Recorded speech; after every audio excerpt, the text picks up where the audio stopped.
All right, welcome everyone. Welcome to the session, Energy Transition, Green and Just. I'm Dorothy Baumann-Polly. I'm a professor at the Geneva School for Economics and Management at the University of Geneva, where I direct the Geneva Center for Business and Human Rights. The Geneva Center for Business and Human Rights was founded in 2019 as the first human rights center at a business school in Europe. We conduct research and educate future leaders on how to advance human rights in corporate practice.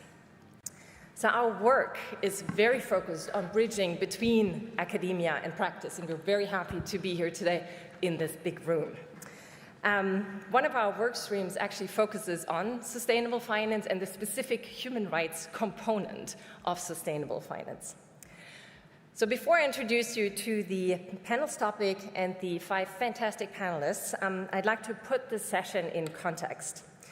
The Geneva Center for Business and Human Rights has been organizing sessions focused on the human rights component of sustainable finance at Building Bridges in the past 3 years.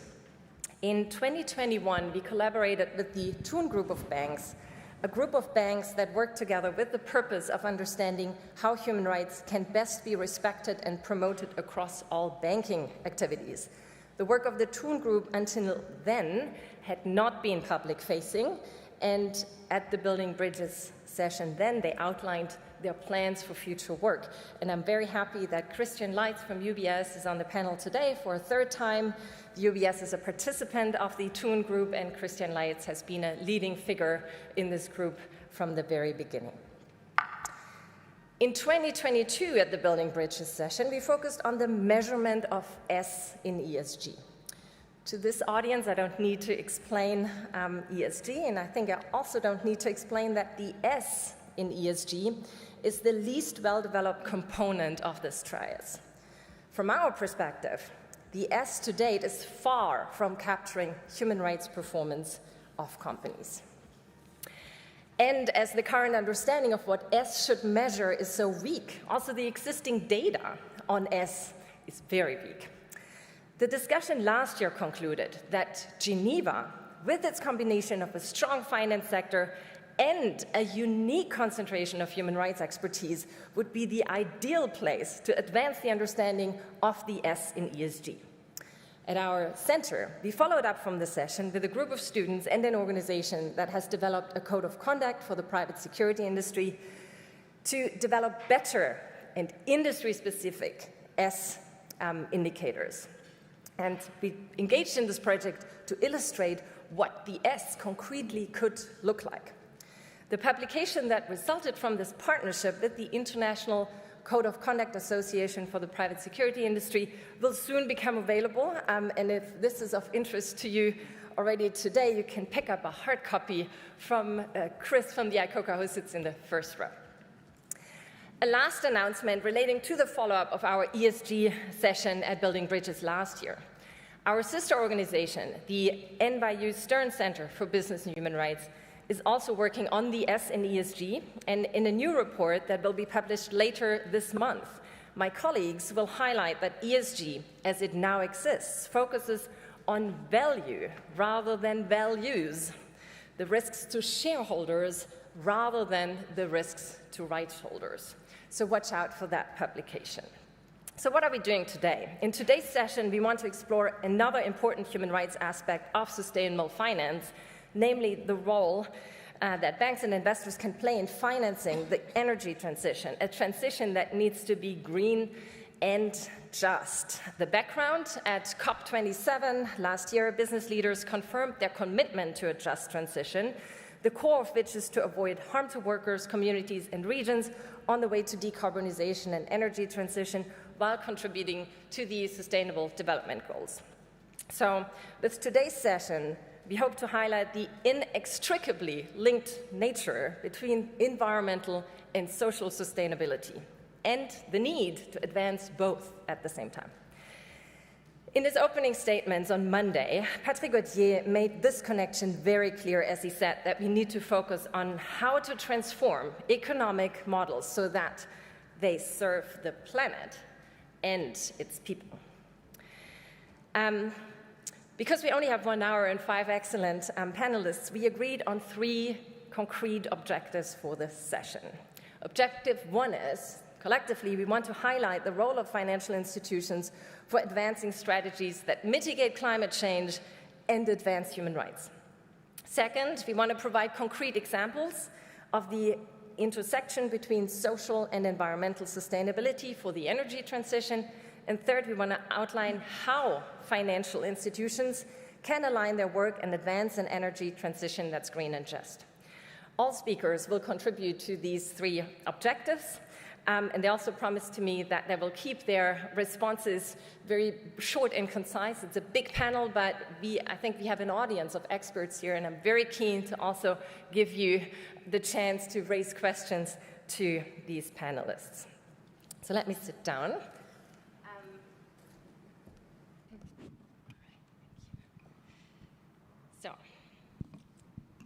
I first would like to turn to you, Marie-Laure. So Marie-Laure Schaufelberger is Head of ESG and Stewardship for the Pictet Group, where she drives corporate strategy for the Pictet Group's responsible vision across investments and its own assets. Marie-Laure is also the president of Sustainable Finance Geneva, probably known to many of you. Marie-Laure, you've been with Pictet for over 15 years. I think we also met about 15 years ago, and you have witnessed the evolution of sustainable finance and ESG over time. So in what way do you see the energy transition as an opportunity to further develop the S in ESG? And I'm wondering, do you even think that the E can be a driver of the S? Thank you, Dorothée, and delighted to be with all of you here today, so I'll try to keep this short. It's a big question. Obviously, in 15 years, we've moved very far, which is very good, because we need to move further still. We've moved from a concept of sustainability that was more linked to the operational side of companies to, especially in finance, to an understanding that we have a role to play as investors. And if we look at the energy transition specifically, what is that role? There are 3 pillars that we can actually pull, or levers that we can pull, to foster change in the real economy, because that's what it's about. Capital is about driving change in the real economy, right? So that first lever is solutions, investing in solar panels, and here in the solutions that we need to green our economies overall. But that's not enough, because 95% of all of this is actually transitioning all of the sectors within our economy. It's 95% of the change that we need to make. And so the second pillar is to invest and finance and support the transitioning players that are brown today and need to move to green tomorrow. And here, engagement and active ownership can also play a role, which is why the third pillar is actually engaging for change, because engaging for change is key, because only about 50% of companies today, if we look at the MSCI World All Country, have set science-based targets. Now, if we take these 3 pillars, invest in solutions, invest in transition, and engage for change, the S is absolutely critical to all of those.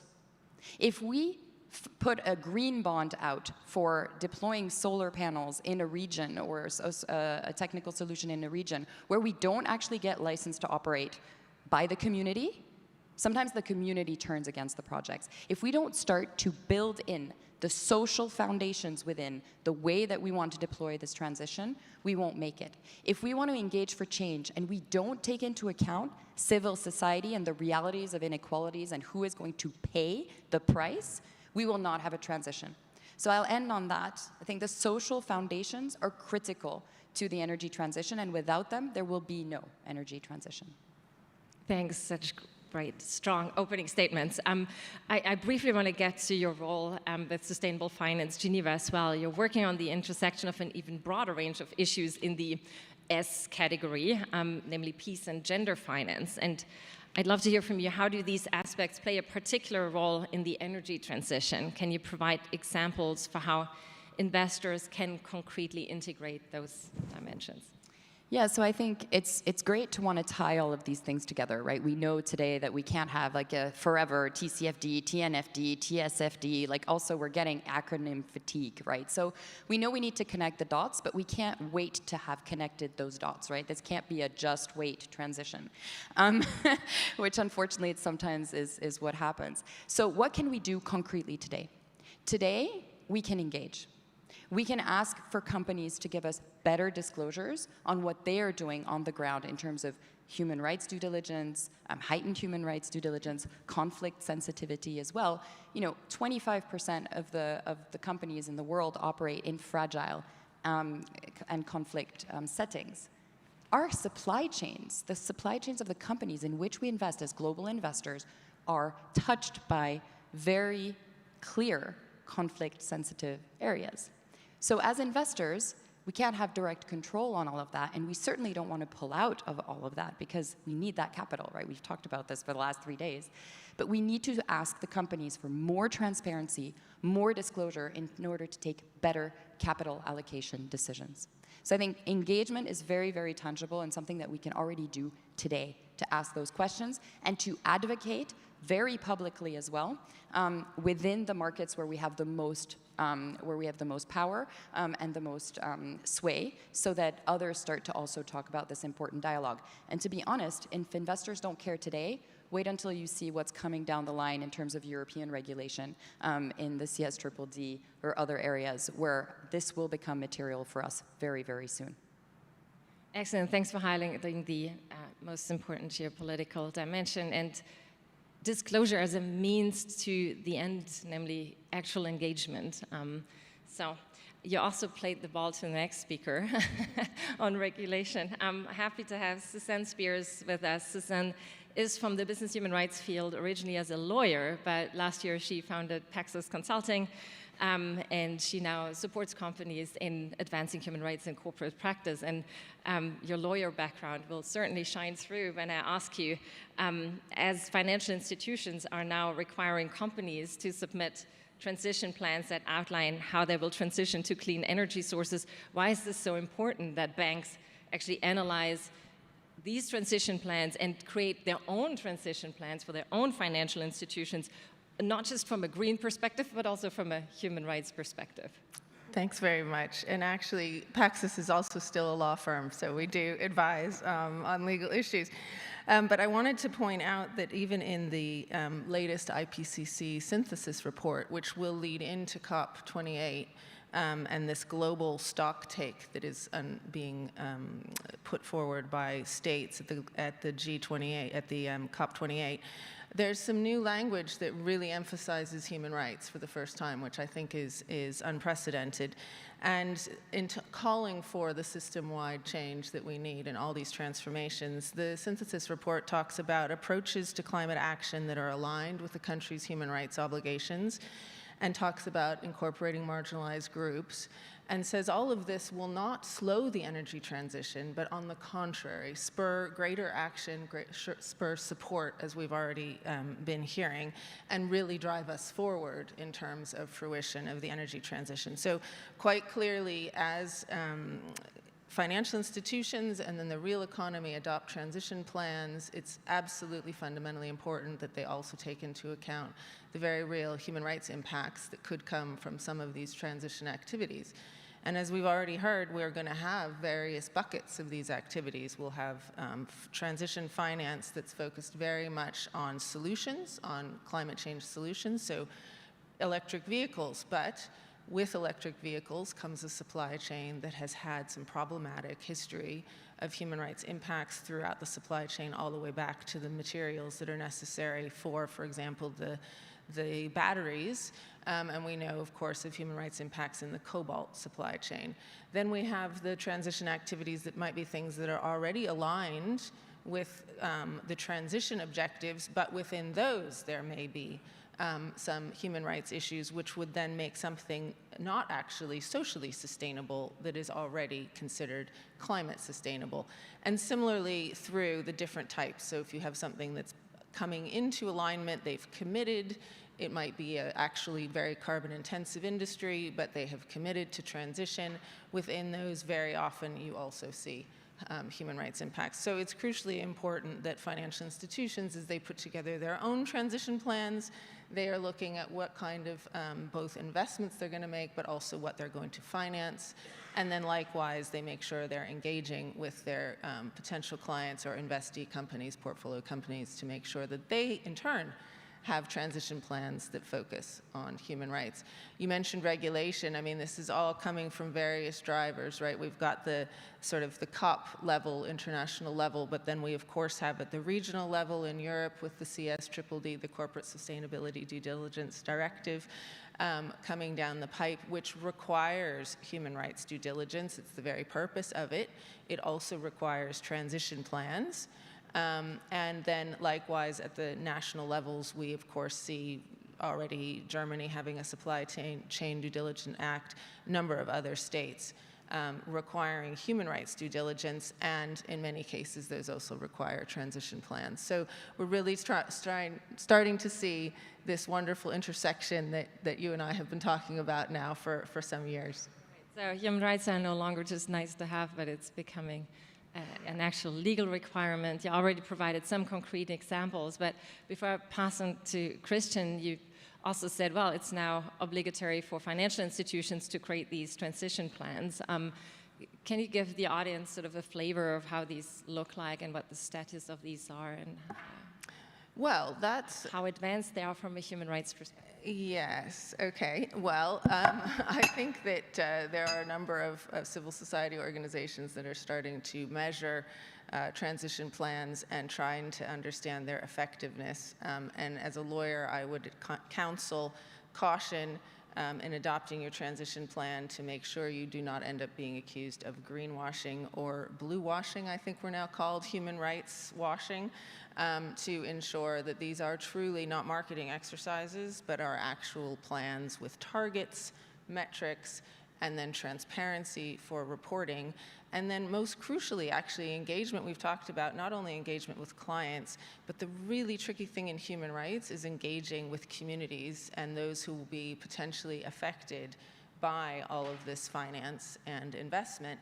And that is something I think that probably provides the greatest challenge to financial institutions and investors, is how do you engage with people affected by your clients' operations. This is a whole new world. This is not something that historically financial institutions would have done, and I'm afraid part of the solution is to get human rights expertise in, and people who actually know how to conduct, for example, human rights investigations, and truly looking for the difficult issues, because if you don't, and you don't actually credibly try to uncover human rights impacts, that will be considered not only greenwashing or blue washing, but a potentially legal liability under some of these new regulations that require both prevention of human rights impacts, but then also having a defense, essentially, that did you do your due diligence? You know, just like in a corruption context, did you have a compliance framework in place that could have prevented this? And yes, you've had a rogue incident, but you have a defense because you did it. And in this area, it'll be the same thing. Did you properly do due diligence? Not to scare you. Thanks. Great. So we will hear more on the how of engagement from Melchior later, but you've sort of provided an external perspective on those transition plans, but I now want to move on to Christian and ask him about his insider perspective. He's been thinking about the transition plans within UBS, but also together with other banks in the Thun Group. And so where do you see the status of transition plans at banks today? And maybe let's take one step back. You know, transition is such a huge term. I mean, put my hat on as a historian. If you had talked to people at the beginning of the 19th century, they would have said the key energy is wood. But we regard the 19th century as the century of coal. If you ask people at the beginning of the 20th century, they would have said it's the century of coal. And then it became the century of oil. You know, today, 80% plus of the energy production of the world is still fossil fuels. But we want to make this the century of renewables. So there are all kinds of numbers bandied around, 125 trillion capital needed for net zero by 2050. But let's just remind ourselves about the magnitude in societal terms. One of my favorite books is George Eliot, Middlemarch. And if you read George Eliot's Middlemarch, you know, her book, you know, even though it's George Eliot, her book, you'll find that when the railways arrived in the English countryside, some people thought the demon was coming, you know. And I think that's in part what we're faced with, you know. So put human rights aside for a moment and just think of the societal aspects of the entire discussion that we're facing here, you know. A guy that I know, a futurologist at Daimler, once told me it's not about the technology, It's about culture. You can get people, our engineers will develop anything that you want them to develop, but you have to have public acceptance of it in the end. So I think that's a key underlying thing. The second point to that one is the transition has to be orderly. Before we even talk about just, it's got to be orderly, because if it's not orderly, it's going to be automatically unjust. Because you can't just wean off people of fossil fuels overnight. People have dependencies on that, so you've got to find a way forward. You can't tell people, okay, we're taking this away now because renewables is sexy. Well, that's not how it works. So basically, the transition has to be orderly, it has to be organized. The third thing is the financial sector is an enabler, a supporter. Marie-Laure, you made that point. It's not the driver. If we focus too much on the financial sector, we kind of do a nice giveaway to governments saying, actually, it's your job to do this, and the real economy, of course. So at the end of the day, all these numbers, again, that are bandied around, the dependencies are somebody's got to start these things that need to be financed. We can't pull them out of thin air. That's the critical piece. And the fourth one is then the evolution, to Suzanne's point, of how we deal with the risks that come with that. So maybe I'll look at this differently. I say, look, we've had an evolution of what we call sustainability and climate risk over many years. 15 years ago, people would have looked at, well, maybe found that palm oil is a tricky issue. Well, I know that from experience. We had orangutans at our AGM, so it's an experience that you have. And of course, so what you see over the years is the evolution of sustainability and climate risk management to incorporate exactly what Suzanne has been talking about. But I think you've got to learn from how these things are evolving and how people are responding and develop your risk management systems, because at the end of the day, the due diligence piece is the critical piece to understand what are you actually financing, whether you want to finance it. And then, of course, you go into the areas that Marie-Laure highlighted, be it product development, be it engagement, and all of that's got to be part of your planning. And I don't even want to call it a transition plan, because actually that is strategic thinking around what you do in sustainability for a bank. That's the fundamentals. And I think there's a lot of things, therefore, that you've got to get right.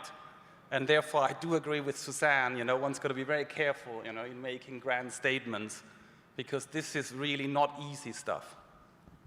Christian, great. Not easy stuff, but how do you work with your colleagues at other banks to coordinate what you would call an orderly transition? After all, there are no standards at this point for how banks should, for example, disclose and report about their transition plans. And is there a collaboration happening across the industry to figure out how to help the orderly? Well, if you look at, that's interesting, if you look at what we call sustainability and climate risk has developed over the years, I see little difference between the banks nowadays. There used to be quite a lot, maybe 10 years ago, because people were developing this at different paces, but I think today you'll find that there is, I wouldn't call it an alignment, but everybody essentially knows what are the key things to look out for. And therefore, sometimes, the terminology, that's why I've started off on the term transition, is a critical one. So people talk about human rights as an abstract, big term, but when you look at it, we break it down to, for instance, ILO standards, that we use ILO standards on child labor, indigenous people's rights, and so on, to basically be able to assess transactions. Because at the end of the day, that's what you've got to do, and I think there you can see that this is happening across a good number of financial institutions, is to decide, okay, what are the actual specific criteria? Because just transition is just a huge term. What are the specific criteria you need to be able to judge that?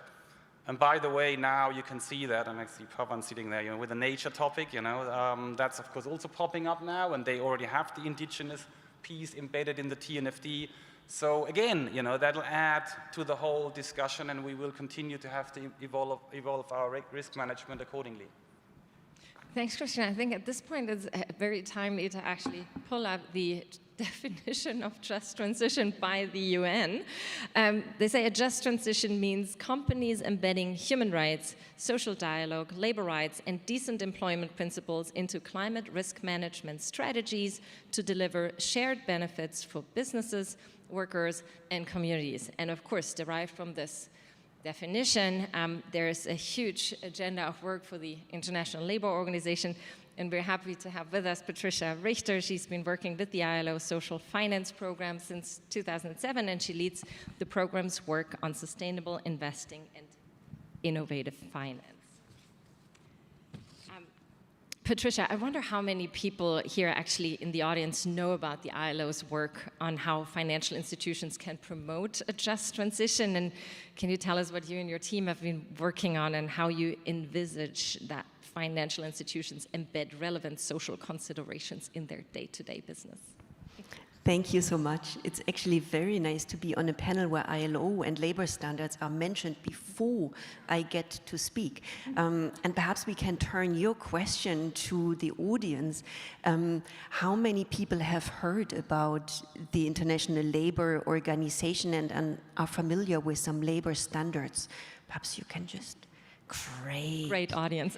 So we can swap. You can come here and I go to your seat that is nicely warm. This one too. No, jokes aside. The International Labour Organization is one of the specialized UN agencies. It is older than the UN. That's why it doesn't have UN in its name.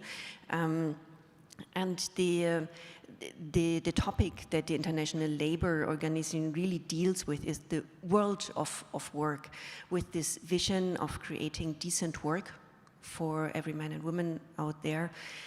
This might resonate with you because you might have heard it as part of SDG 8, which actually has decent work in its title, and the financial sector has embraced the SDGs as guiding principles. So it's right at the core of your daily business, I would want to believe. How did we get to work actually on this topic? The ILO, as part of its mandate, should also work with the financial sector, look at financial policies.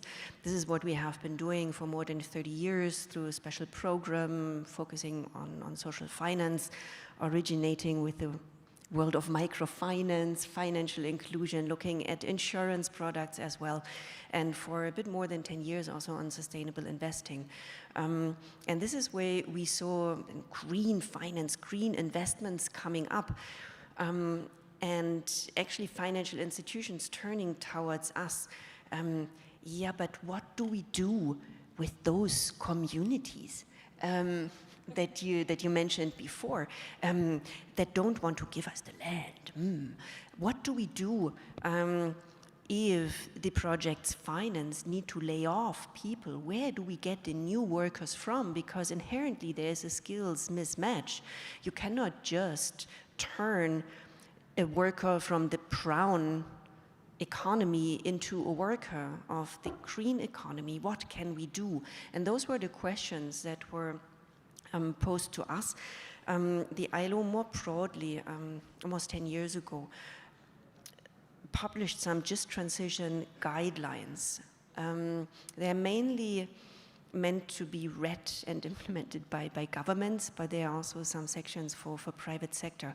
Very quickly we realized that these guidelines do not speak to the financial sector, because we did not find our answers in there how to deal with exactly these issues. And that is why we teamed up with the LSE and also with UNEP Finance Initiative, and I'm happy that also Joanna of UNEP FI is here. I'm sure most of your institutions are actually a member. And last year, together with LSE, we compiled a just transition tool for investment and banking activities that is kind of practical guidance. And we think this is a tool out there that you can use.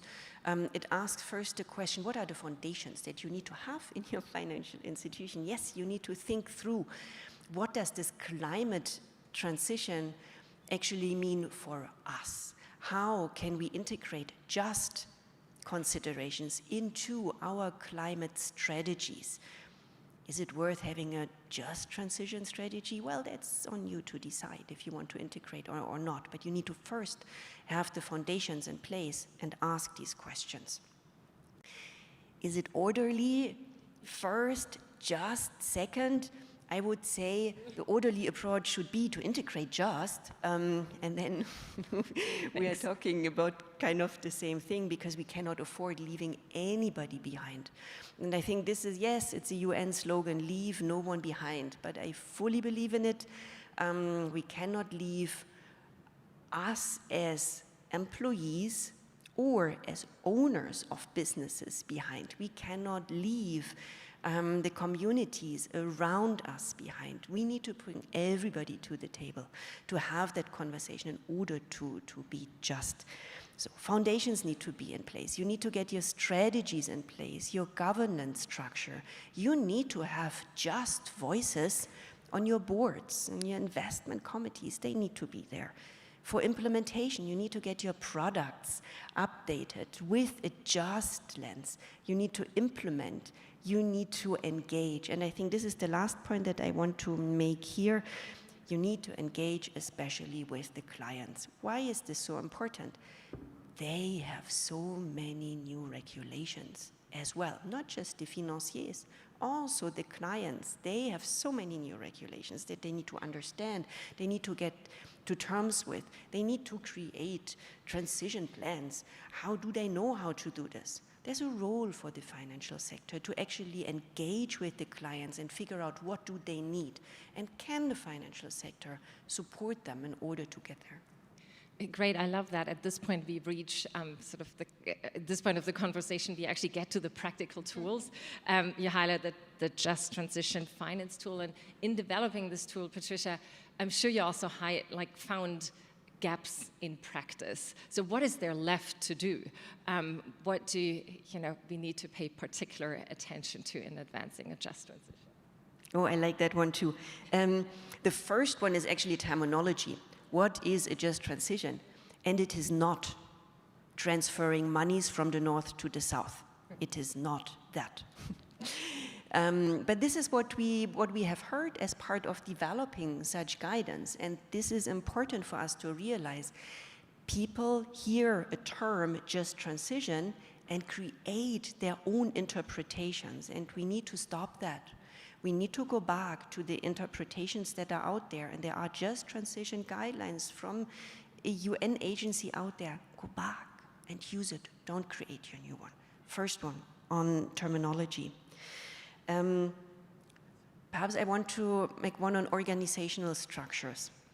When trying to get input also from the financial sector for the Just Transition tool last year and this year for further guidance that we are developing with UNEP-FI, where we are including insurance as well, it is sometimes actually difficult to find the right people in a bank, in an insurance company to have that conversation with.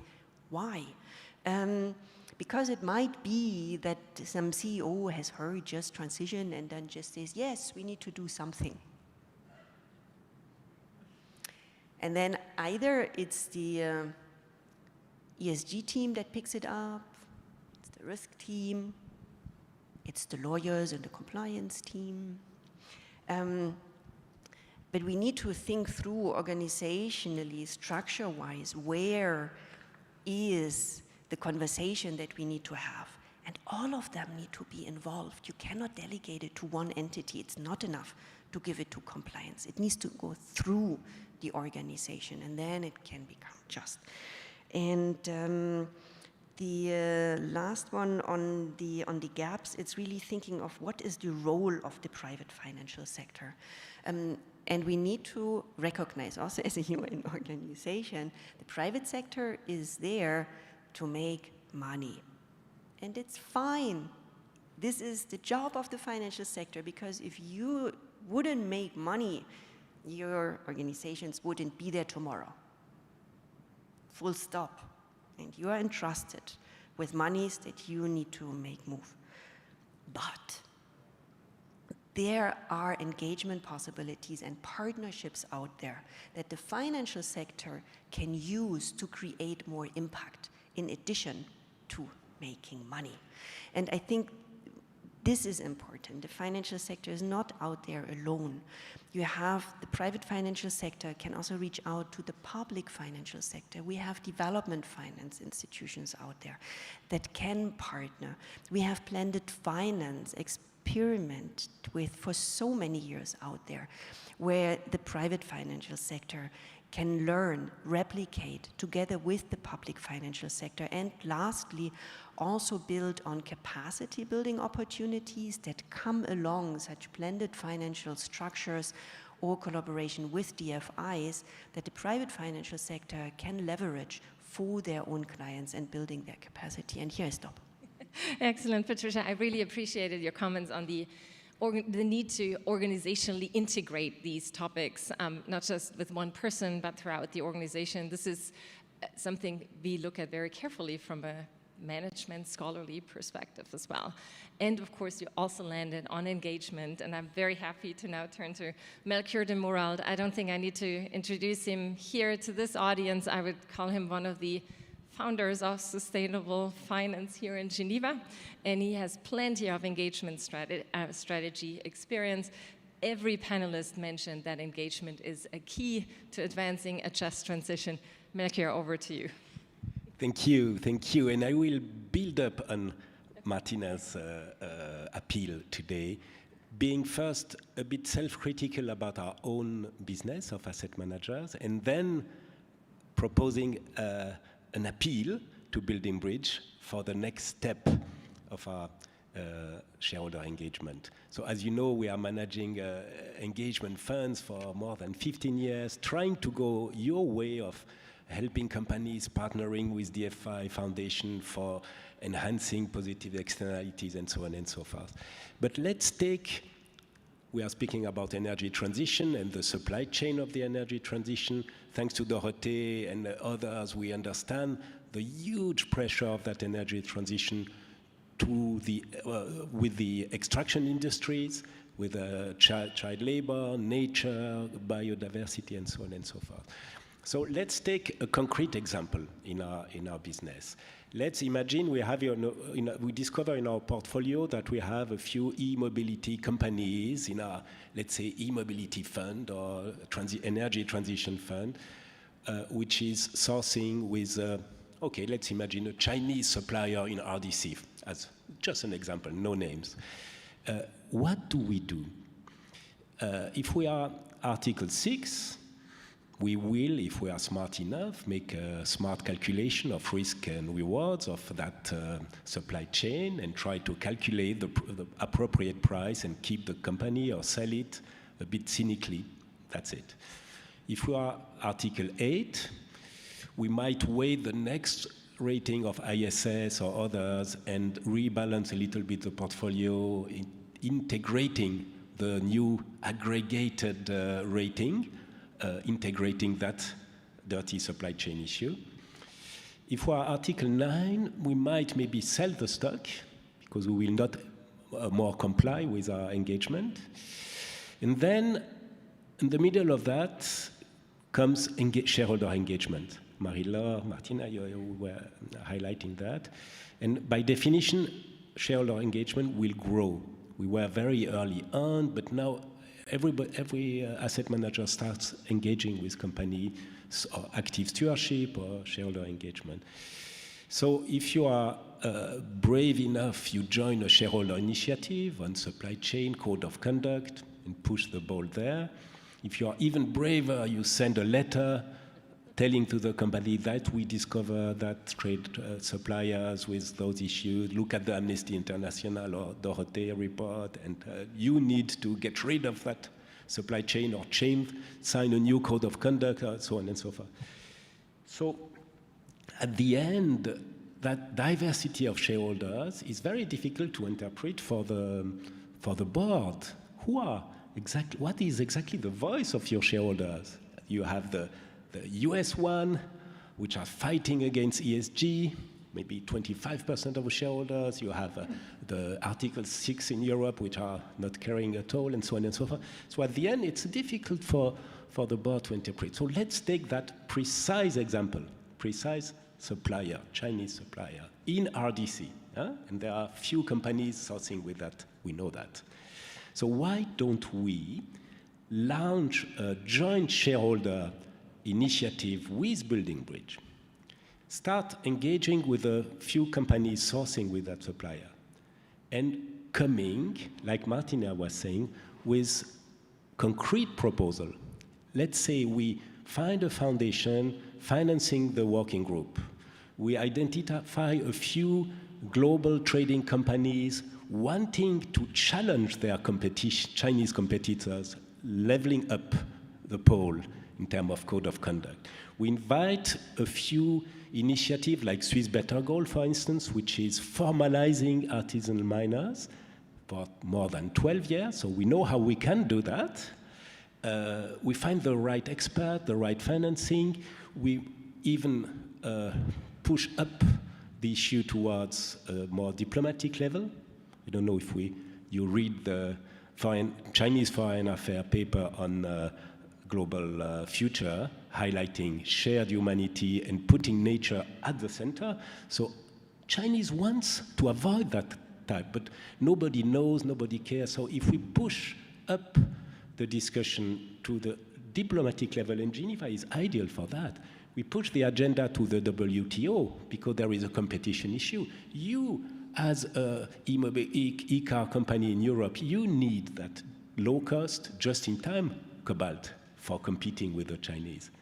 So it's not that easy to get rid of that supplier. So if you push it as well at the WTO level, engaging with the Chinese embassy, you might be able to help that suppliers to start a formalization, artisan mining formalization program, fighting child labor, biodiversity destruction, and things like that. So my appeal is, we have UBS, Pictet, Lombard, BlackRock here. Let's go one step ahead of just re-rating our portfolio or excluding or selling or engaging slightly with good intention. Let's come with first a Geneva Building Bridge concrete proposal. Thank you. Love the concreteness of the proposal. And of course, also your concrete example, because at the Geneva Center, we've done quite some work on the human rights risks, for example, in the cobalt or copper supply chain. So I'd love to hear now from the audience what they think of this. But please also feel free to ask any questions to the other panelists.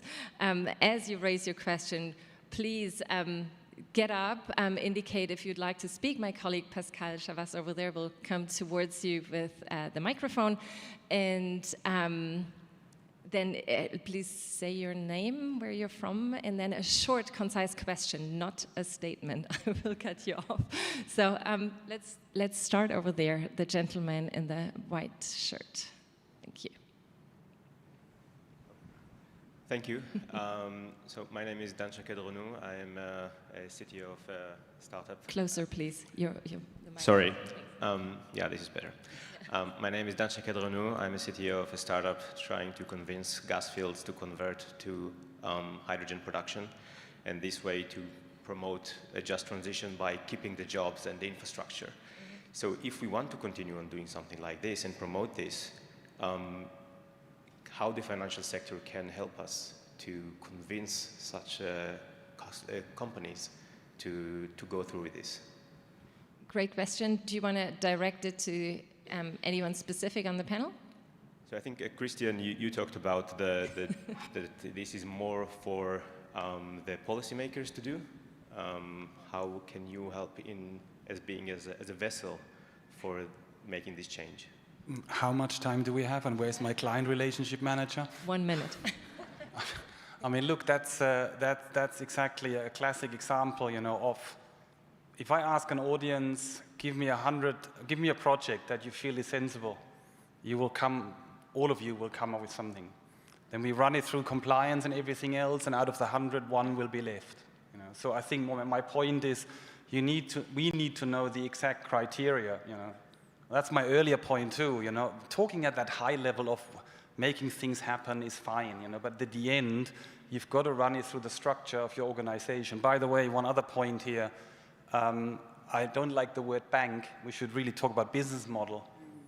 Because, for instance, we are not a major lender. You know, we're a wealth and asset manager. You know.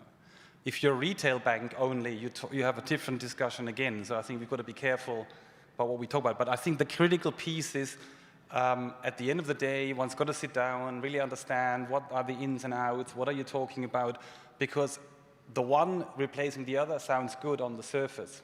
But the reality of it is it investable? Are clients allowed to invest in it? There's another side to regulation too, which is what is actually allowed and what is not allowed. So unfortunately, you know, we would need to have that conversation first, not with me, but somebody else. Great, thanks, Christian. The gentleman here, yes, third row. Thanks. And then the lady here in front. We move from left to right and then maybe back again. Okay. Okay.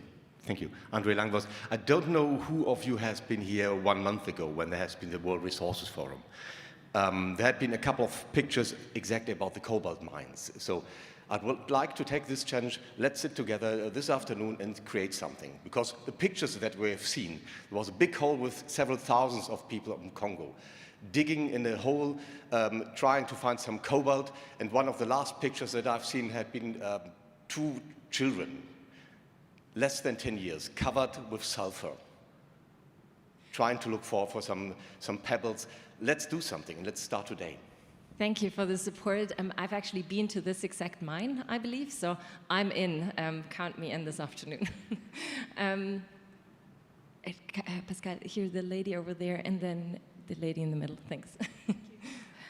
Hello, my name is Kimani Isaac, and my question to the panel, whoever feels moved to answer it, is what are some perhaps invigorating practices that you've seen institutions implement that you would hope there would be more energy around? I mean, we've seen some, as an example, some organizations tie ESG to executive compensation, but how can we continue to build a foundation for a just transition? Great question about incentives. Who would like to take it? Marie-Laure, start. Well, why don't Suzanne? From practical experience and personal, but from a perspective of as a lawyer advising companies, really this idea of integrating the issue throughout the entire company, because as has been said now repeatedly, it doesn't help if it's only one individual charged with it, or for example, even with a visionary CEO who directs that somehow magically we should take on the just transition as a priority. It absolutely has to be integrated through all of the decision-making processes in a financial institution, let's not call it a bank, including such metrics as, or decision-making processes. So how do you look at your discount rates? How do you do credit ratings? How do you ensure that the transition activity that the gentleman over there was proposing is given the proper decision-making criteria to ensure that it gets through the door over something more traditional that doesn't have either transition or the just aspect embedded in it. And you absolutely have to change the way the decisions are made, because otherwise you will use the old-fashioned standards and not pick up these externalities that could be beneficial externalities that should be taken into account. So completely agree with what you said, and I'd go a step further and say it needs to be infused through the whole organization, but you need to ensure that your core business, it's part of your core business strategy. So if you're an investment management firm, it starts with having investment beliefs and principles around what all of this means, not some central teams deciding, you know, we're going to have a climate action plan now because that's what everyone else is doing. So for example, at Pictet years ago when we started looking at this question, I mean, we've been looking at this for more than 20 years because we've actually had products and solutions on shelf in environmental and social themes, but it was a part of our product shelf. As we know, everything needs to move now. But when we started this work, before signing up to anything or writing any report, we started with climate investment principles. And we put the CIOs around the table and senior leadership said, okay, guys, how does this relate to investment? Because that's how the magic happens, because they know their business better than we do. And when they start to have that lens, I'll give you a very concrete example. We talked about engagement, et cetera, but very concrete, very investment driven. In Geneva, are there any asset owners in the room? Yeah, so how much real estate do asset owners typically have in their portfolios? I mean, it tends to be quite high. Public asset owners tend to own a huge part of the real estate, and it's certainly the case in Geneva if you look at the large pension funds. We have a law in Geneva that the real estate market needs to transition to a much better indice de chaleur, so much less emission intensity. This is going to require people that are skilled in deploying the transition technologies on these buildings. If you have buildings that have solar panels, but they're sieves, right, it's no use because you're going to get a lot of energy loss. So you have to insulate. Again, you need engineering knowledge, which you may not have. You need to do work in those buildings. This is where people live. People don't like it when there's disruption. I live in Gare des Eaux Vives. I had a disruption for 8 years for a wonderful environmental project, urban project. But you have to live with that. That means you have to compensate people. Once those energy additions are done to these wonderful buildings, you can't increase rents in Switzerland because they're already sky high. So the social cost of increasing rents makes, so all of these issues, when you start, you start with a solar panel, and then you realize it's about training people, it's about getting people on board to get their buildings changed, and it's about who's going to bear that cost, because this is not for free. And so the pension funds are delivering pensions for all of us. That's also very social. So just bringing it back to a bit very tangible, something that's very linked to finance, very linked to our business, very linked to risk, and also to social issues. So I think this is why what you were saying, it needs to be infused everywhere through the organization, chiefly also in our investment team, so that they can also offer solutions and advice to our clients in this, what is going to be a very challenging time. And this is one of the richest markets on earth. We're not even talking about where the mass of the challenge is, which is in many other markets. Thank you. Quick additions from Christian. I mean, I think for me, the most important development, and it sounds maybe not that grand, but the most important development of the last, well, now 7 years are the TCFD recommendations, which are now embedded in Swiss law, because actually what they've done is to ensure that we embed a topic like climate, and now, of course, TNFD is following that, and I'm sure you can do it for any other topic, that you have to embed it in your governance, you have to embed it in your strategy, you have to embed it in your risk management, you have to provide targets, and you have to provide metrics. It's, to me, the most wonderful framework, the most sensible framework, and it actually has a lot of follow-on actions, across any firm. And I think it's that kind of stuff that we need, because people can understand it, people can work with it within an organization, and then people can build on that, because of course human rights is not in the TCFD. But if you have the climate topic properly embedded, that's a key immediate step. Thanks, Christian. I promised the lady here in the front, Pascal, and then maybe one more, but then we will run out of time, I'm afraid. Thank you. Thank you. Good afternoon, Mariana Leon, and grateful for hearing your insights. So we've been hearing today about capital flowing and about southern countries not getting most of the capital, but 75% of it getting to the northern countries and developed countries. So if money is there, and if these countries have the capital, what do you think needs still to change or still to happen so that we can accelerate the transition in the countries that already have the capital power? Tough question. Yeah, difficult. Patricia. It's a question that is asked, I don't know how often. I am not a banker, but I think it's very, at the end, very simple. It's a mindset question. It's a mindset question. This is what needs to change. And so that's the first one, mindset. And yes, can I say banking, financing? We do have this fiduciary duty. Yes, we need to consider risk. Yes, but we can play with risk. And we can also try to de-risk.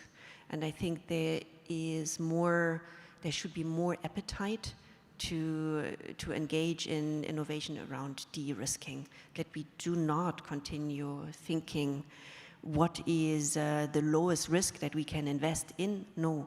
Let us also look at impact, and let us look at what tools for de-risking are out there. And it's 2023, there are so many tools for de-risking out there.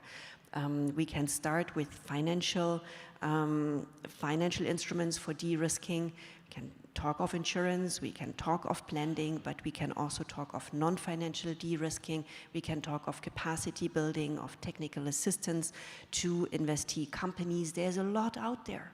Let's change the mindset, and let's look not only at the lowest risk, but also at the impact, and then we get there. The money is there. There's no question. Thanks, Patricia. I want to get to you, Marilo. Is this truly a mindset question? What else is needed? It's a mindset right? But coming back to our famous asset owners, right? That probably channel about 80% of the wealth, and most of these are in the global north, right? Not for lack of a better word. What is their typical allocation to emerging markets, even through kind of standard listed equities? I'd say 5%. Right? So, of course, they're exposed to them through global supply chains, through larger companies, but if you look at impact investing, right, the total market is, what, 1%? And I think if we want a step change, this is why we come back to the public-private partnership. I'm not saying that finance can't act. I think there's lots of levers we can pull. We've been through those today. But we can certainly not act alone, as long as the price is not right, because positive and negative externalities are not valued properly. So, negative externalities of fossil fuels, you don't actually pay for that in the price at the pump, and there are many reasons for that. And we need to get through those with policy alignment, with societal alignment, with also financial capital. But we don't value the positive either. Education, health, these are not valued. And so capital cannot be allocated properly. So we do need a mind shift, but we actually need to start having the very difficult conversation about how we start to value some of these things so that the capital can flow where it is needed. Because right now it's bottlenecked, in large part because of this as well. I would love to close the circle and actually get back to Melchior again on exactly this point. How do you do engagement with companies, for things that are not sufficiently valued, but you want to push companies in one specific direction? How do you do that in very concrete terms? Or you move toward the hard power way, pooling votes and getting more shares with you, engage with the board. That's the hard power way. Or with a very minority shareholding, if you are a force of proposal and propose a solution, then you can be heard. Do you think there's a role for academia to help develop such solutions?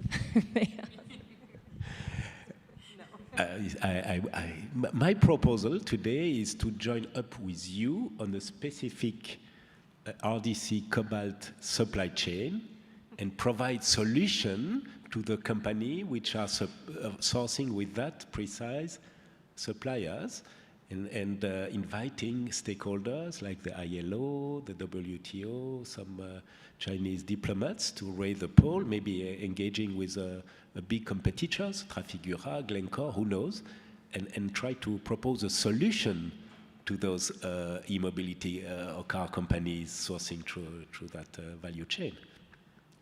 Christian, and you should lead the show. You can do one simple thing as academics, which is just go through all the stewardship reports of asset managers. And we have one example in ours, and plenty on a major mining company and a pretty well-known mine in a place called Colombia. And it's pretty telling, what they did on that. So actually, I think, how many people read stewardship reports? Sorry, But maybe academics should, because there are plenty of really interesting examples of how people do what Melchior has just been describing. Can I add in one more sector that can participate in this group? project that I think we're going to launch, which is actually the legal sector, and in talking about to clients who are investing overseas and precisely where we would want them to be investing, and including in the jurisdictions from which we're going to need to source a lot of the minerals that we'll need to fuel this transition, and whereby there are also these environmental and social risks that we're talking about.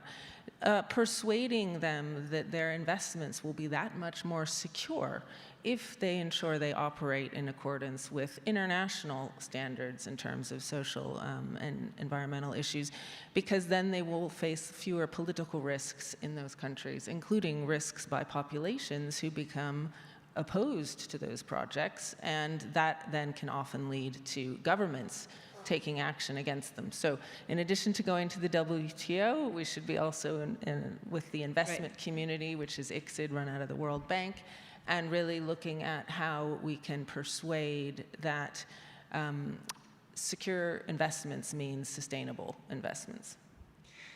Great, thank you. We're running out of time, as so often in such good conversations. So let's close this round, but I don't want to lose the proposal from Melchior. If this is something you would like to discuss further, find him on the side of the stage.